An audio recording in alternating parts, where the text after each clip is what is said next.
It's pie season. Well, let's make a pie. What kind of pie? A cherry pie, of course. A buttery, flaky pie crust, golden and crisp, baked to perfection, filled with a luscious, sweet, fresh cherry filling, uber glossy, tart, and a true slice of heartwarming Americana.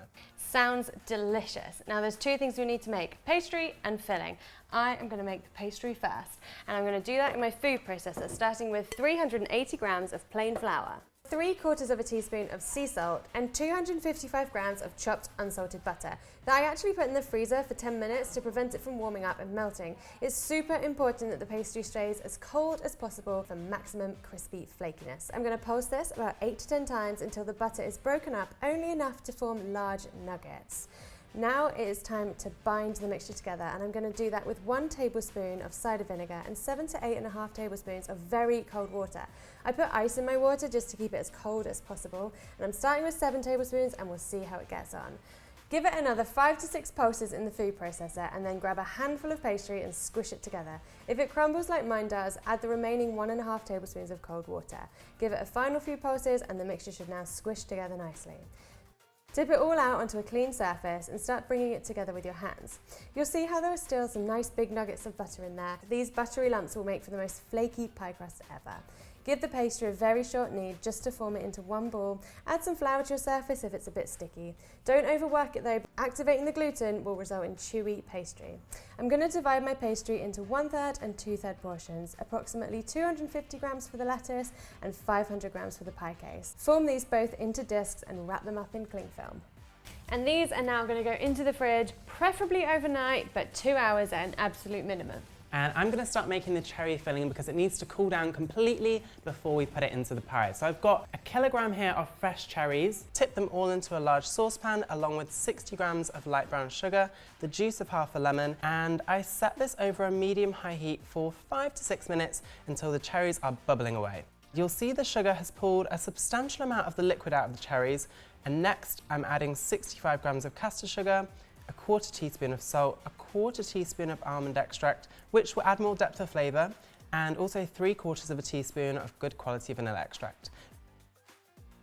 Lastly, 25 grams of cornflour to thicken it. I'm turning the temperature down to the lowest setting and constantly stirring for about 2 minutes just to cook out the cornflour. What's left is a thickened cherry mixture which is extremely glossy and syrupy, and I'm using a tray to pour the mixture into as it will cool a lot quicker. These look mesmerising as they are, but I'm going to leave it out for a little bit to cool down before transferring to the fridge to cool completely. I've got the pastry. We made this one yesterday, so it is nice and firm and it is ready to roll out. So I've got the smaller portion here, so it's time to get rolling the lettuce. I've given the work surface a small dusting of flour to make sure the pastry doesn't stick, and also a little bit on the rolling pin as well. Start rolling with gentle pressure and keep turning the pastry every couple of rolls. This will stop it from sticking, but it will also help you roll out a really nice round shape. Keep rolling until the pastry is around 3 to 4 millimeters in thickness. And now we just need to slice strips of pastry that we're going to use for our lettuce. These are going to be about 1.5 centimeters wide. The pastry will have warmed up a bit by now, so pop the strips onto a board or tray and we'll put those in the fridge until they're needed. For the main pastry case, I'm rolling it out in exactly the same way as Sally did. I'm making sure to flour the surface really well, and the best tip to get a smooth rollout is to apply an even amount of pressure at each end of the rolling pin, rolling back and forth just a couple of times before you add another light dusting of flour underneath to prevent it from sticking, and then giving it a 1/4 turn and going again. The pastry needs to be between 3 to 4 millimeters thick and around 2 to 3 inches bigger than your pie dish. We are using an 8-inch enamel pie dish for this pie, and just lay it over the top to check your pastry is large enough. Once you're there, take a sharp knife and trim off the excess, leaving about 2 to 3 inches of pastry around the dish. Remove the excess pastry and the dish, and carefully but confidently lift up your pastry round and drape it into the dish. I used my knuckle to just gently stamp around the pastry in the corners so it's flush to the edge. And then you want to take a pair of scissors and trim off some of the excess so there's about 2 inches left around the edge. All that's left to do is take the excess and fold it underneath itself, bit by bit, and if the pastry is getting a bit flimsy because it's warm, just pop it back in the fridge for 10 minutes to firm up. It will be easier to crimp.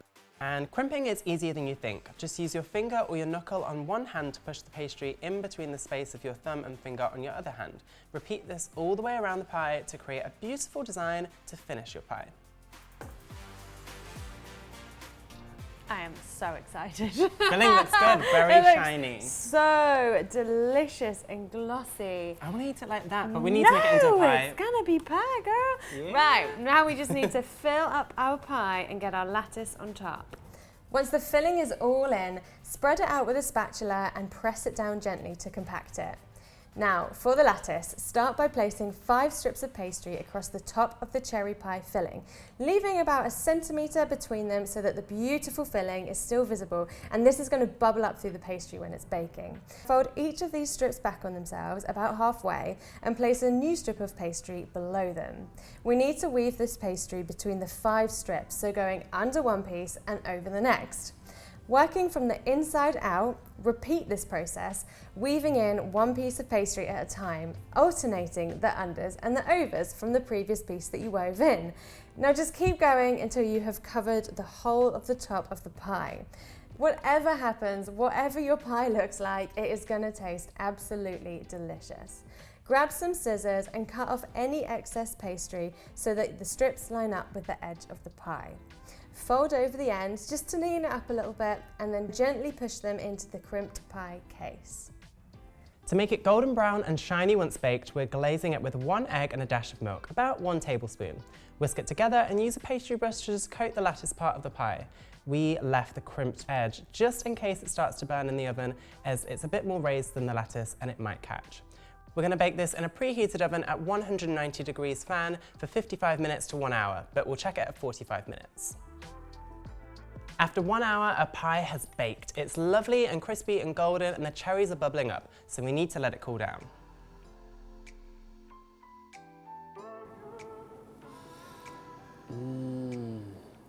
Is it finally time? It's finally time. It's a tiny bit warm still. Ooh, we let this cool down for about 3 to 4 hours because that is a whole lot of hot, sticky filling that is going to stay hot for ages. Yeah. But you can also like rewarm it in like the microwave or the oven, so don't fret if it's a bit cold. Exactly. Put it by a window like they do in Snow White, but don't let the birds get to it, because that would be a disaster.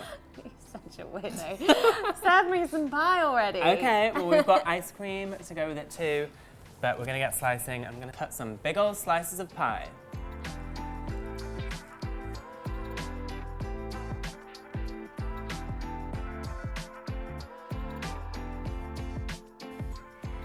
This looks amazing. I cannot wait to tuck in. I actually love that it all like oozed everywhere too. Yes, and the cherries have stayed glossy and shiny. They have.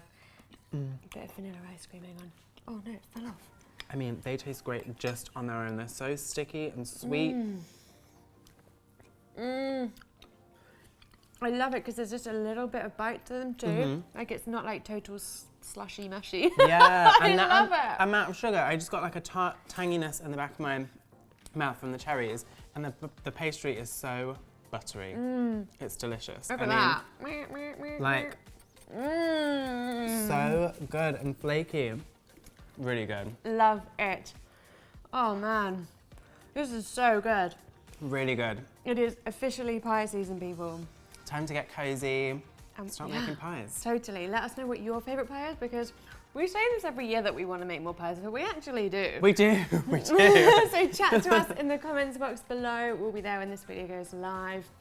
And we're also going to head over to the sofa for the last crumb. Yeah, we'll be chatting all about the pie and how we came to come up with this recipe. Yeah, because basically, quick story for you guys. Dane was like, oh, I really want to make a cherry pie. That was my impression of you.